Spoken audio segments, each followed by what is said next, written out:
Il y a encore pas si longtemps, les studios nous balançaient des isekai à la pelle. C'était devenu la norme, la tendance. Alors oui, on a eu des pépites qui ont su tirer leur épingle du jeu, que ce soit par la narration, l'action ou l'humour complètement barré. Et puis on a aussi eu d'autres choses plus originales, dirons-nous. Bref, tellement d'œuvres mériteraient leur épisode, mais s'il y en a bien une qui m'a marqué par sa vibe chill, sa cohérence et surtout son humour absolument légendaire, c'est Undyman Saito in the Another World.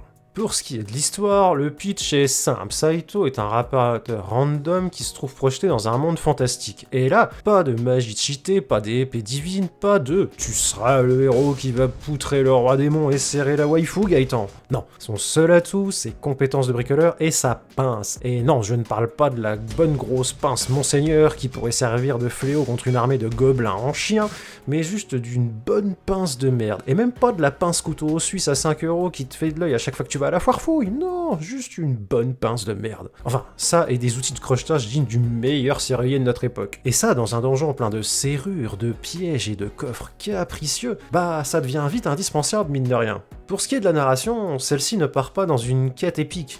On enchaîne plutôt des petites scènes façon jeu de rôle entre 2 quêtes et 3 gags. Mais sous ce côté chill, l'écriture prend un malin plaisir à mettre en avant un rôle qu'on voit rarement briller, le voleur. En règle générale, on a l'habitude des héros qui ont une montée en puissance devenir stylés avec généralement des rôles d'attaquants, genre des profils type DPS on va dire. Même si effectivement ça se fait de moins en moins et on a vu récemment pas mal d'œuvres mettre des rôles secondaires comme les tanks et les soigneurs mis en lumière. Mais pour les voleurs, on se retrouve vite dans une caricature d'assassin bien trop dark qu'on oubliera vite tellement le charisme du héros n'apporte finalement pas grand chose à celui-ci. Mais là, c'est l'inverse. Saito est un petit gars sympa, pas forcément discret ni fort, mais habile et polyvalent, disons-le, complètement random. Et franchement, voir un type aussi banal devenir le ciment d'une équipe parce que justement, c'est un mec chill, pragmatique et débrouillard, c'est cohérent et c'est du caviar. On va passer aux personnages maintenant et on va juste faire simple car j'ai sincèrement pas envie de vous gâcher le plaisir de découvrir leur caractère. Ils sont certes atypiques et hauts en couleur comme on dit, mais avec une alchimie parfaite. Pour ce qui est de Saito, comme je vous l'ai déjà présenté, la seule chose qui serait sympa d'ajouter, c'est que au-delà du profil du mec chill et vraiment gentil, la narration apporte vraiment de la profondeur au personnage en mettant en lumière ses peurs, ses craintes, ses doutes, et ce qui à l'heure actuelle est souvent oublié dans le développement d'un personnage ou juste trop simple et redondant dans certaines œuvres qui ont essayé d'en développer une. Au sein de l'équipe, on retrouve bien une waifu et oh là là, merci à l'auteur pour le coup de nous avoir apporté autre chose que le cliché habituel, que j'adore certes, en temps normal, mais qui manque la plupart du temps de fraîcheur et d'équilibre.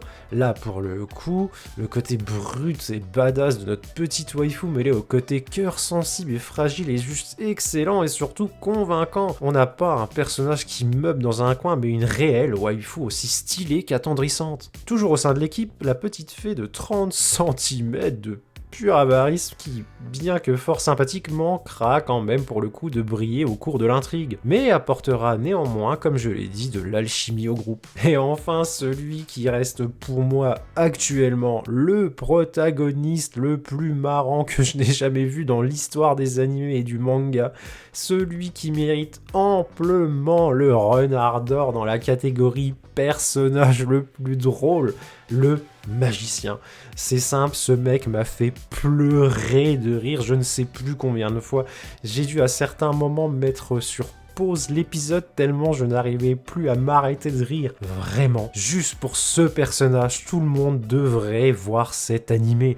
Même quelqu'un qui ne regarde pas en temps normal de manga ne peut que rire au moins une fois devant cet animé. En plus, rajoutez à cela que son background est putain de lourd. Le personnage est juste parfait. Côté graphisme et animation, on va pas se mentir, c'est pas un monstre de réalisation. Pas de scène à la solo leveling qui te décroche la mâchoire, mais en même temps, c'est pas ce que l'anime cherche à faire. La direction artistique est simple, mais lisible et claire. Les designs sont efficaces, chaque perso a une gueule reconnaissable, une identité visuelle qui colle à son caractère, et l'animation, elle est correcte, pas incroyable, mais jamais honteuse non plus. Et surtout, elle fait le job là où il faut. Les gags sont bien rythmés, les moments sérieux ont le poids nécessaire. En gros, c'est pas un anime que tu mates pour te prendre une claque visuelle, mais plutôt pour te marrer et t'attacher au perso. Et à ce niveau-là, les graphismes remplissent parfaitement leur rôle. Au niveau de la bande-son, c'est propre et varié, on a une vraie musique d'ambiance adaptée à chaque scène. Rien de punchy ou catchy, hein, mais ça fait le taf. Et pour une œuvre qui joue la carte du fantastique avec un ton drôle, c'est pile ce qu'il faut pour remplir le cahier des charges. Pour ce qui est du rythme, celui-ci est particulièrement ingénieux. On commence l'aventure avec des mini-scènes patchées par-ci par-là pour instaurer une ambiance et mettre en place les personnages sans nous demander un véritable engagement. Et lorsqu'on a enfin accroché le wagon après quelques épisodes, la narration s'approfondit et nous sert un déroulement plus classique et une véritable histoire. C'est vraiment ingénieux. Au niveau des innovations, là où beaucoup d'isekai recyclent les mêmes codes, Handyman innove par sa simplicité.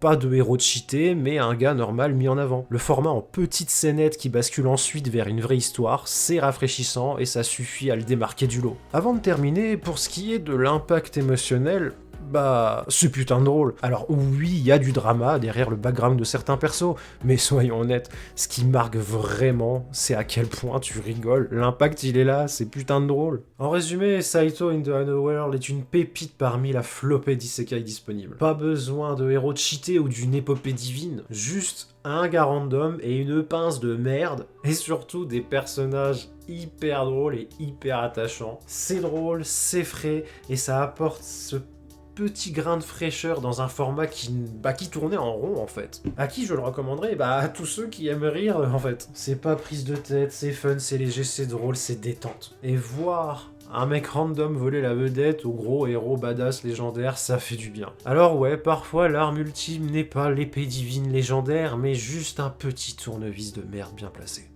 C'est un peu nul comme fin, non? En tout cas, les petits renardos, je vous remercie d'avoir suivi ce nouvel épisode sur le renard ermite et je vous retrouve très prochainement dans la tanière. Et n'oubliez pas de vous abonner. Allez, ciao!